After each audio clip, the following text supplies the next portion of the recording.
we want to win. That's what we want to do, and we want to compete. If we don't win, we want to compete as hard as we can. And at the end of the day, if you put in all that time in practice, you might as well, put on a good product on the floor. And some of that, it really paid off. And one of the games we lost against Amboy, which was here, lose by a point, and you could just see in the girls' faces in the locker room, like, this is how we can play. We can play well.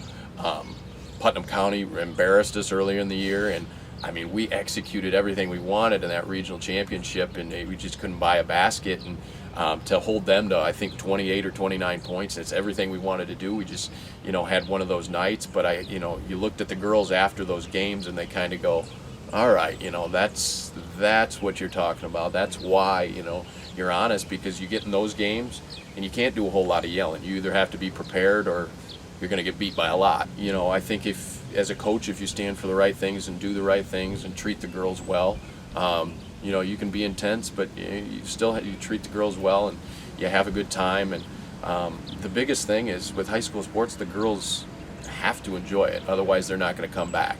Part of that enjoyment's winning. Part of that enjoyment's doing other things. But I didn't want to change the culture, because it is what it is. Hall's got past history.